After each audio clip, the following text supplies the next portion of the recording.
Turning to China now, where Chinese officials are blaming the Morrison government for deteriorating relations between Beijing and Canberra.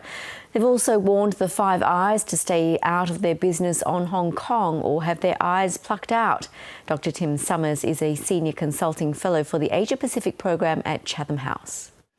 I think not too surprised, to be honest, by the severity of this rhetorical response from Beijing. I mean, the temperature has been rising for a while between the Five Eyes and China on a number of issues, including, in particular, on Hong Kong. And I mean, when it comes to Hong Kong, we go back to May and the announcement by Beijing that they would pass a national security law for Hong Kong. And that met with a fairly strong Five Eyes response at the time. And as the months have worn on, I think that the gap between those sides has just grown. The sort of rhetoric has increased. This sort of seems to be the latest, phase in that process of a greater sense of opposition between the Five Eyes and Beijing on questions to do with Hong Kong. Well, what impact will China's latest rhetoric and threats have on the Five Eyes? What are the UK, the US, Australia, New Zealand and Canada making of it? Yeah, I think, to be honest, the rhetoric from both sides will not have much of an effect on the other, apart perhaps from to harden their positions. I mean, I think the criticism of Beijing by the Five Eyes is not going to do what the Five Eyes say they want, which in this case is a reconsideration of the decision to disqualify legislators.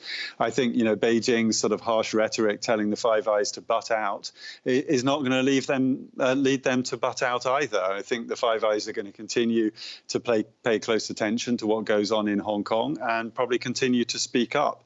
And of course, all of this is in the context of a wider, difficult relationship between the US and China in particular, but one that spread to those other members of the Five Eyes over the last year. Well, the Chinese diplomat in Canberra this week reeled off a long list of grievances in a fresh attack on Australia. But is there anything new to be learnt here? I'm not sure there's a lot of new things to be learnt about those specific issues. I guess what's new in that list is the way that they've been brought together and the way that they appear to have been presented, as a bit of a threat towards Australia to try to sort of get Australia to change its China policy. I mean, it seems from the Australian government's response that there's not much chance of that either at the moment. So I think both sides are digging their heels in. We're going to have, continued difficult, tense relations for some time to come. It's hard to see how this is going to be de-escalated just at the moment. And do you think Australia is being singled out by China? Which countries are going through a similar thing when it comes to dealing with Beijing? Well, perhaps Australia's had it a little bit worse than some of the other Five Eyes, but I'm not sure it's been singled out. I mean, Canada's had quite a lot of criticism from China over the last couple of years, really since the arrest of Meng Wanzhou, the Huawei executive. And of course, that was followed by Beijing's detention of 2 Canadians in Beijing. The US and China, of course, have been at each other's throats while now, and the rhetoric's been pretty harsh on both sides. So I think in those 3 cases, the relations are not in great shape. Perhaps the UK and New Zealand have been somewhat less in the firing line recently, although when it comes to Hong Kong issues, the UK's spoken up very strongly on a number of occasions, and I think the Chinese response there has been hardening over time.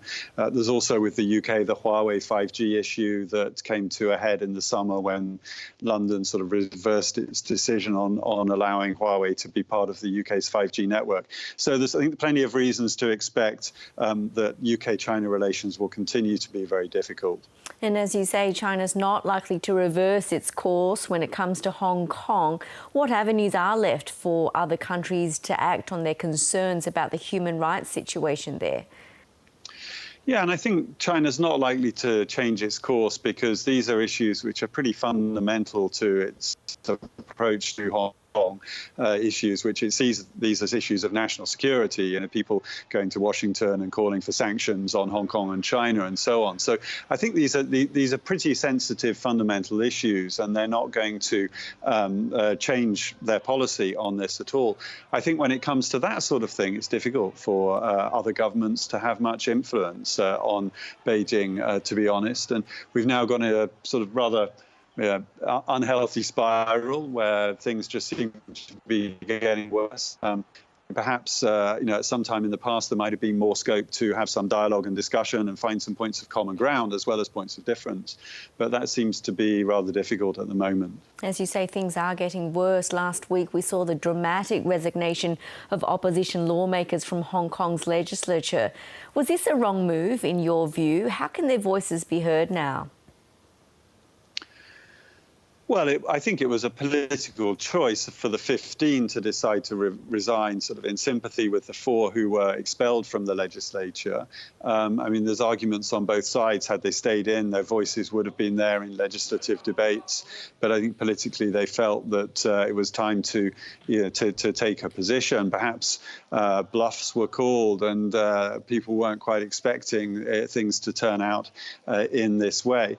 I think outside the legislature in Hong Kong, I think there still is a reasonable amount of debate. I mean, we can read in the Hong Kong media every day reports of what's been happening, and many of these politicians are still appearing on our television screens in the evening and appearing online. So I think we do still have some debate and discussion here in Hong Kong that hasn't been closed off completely. Looking forward, I think the key question, it's difficult to predict at the moment what will happen in September next year when the delayed legislative elections are due. And we'll see whether they go ahead as planned, see whether opposition legislators decide to stand or boycott, and see whether Beijing tries to disqualify any. And finally, what does this all mean for democracy in Hong Kong and the fight of many activists? Can they effectively carry on for now?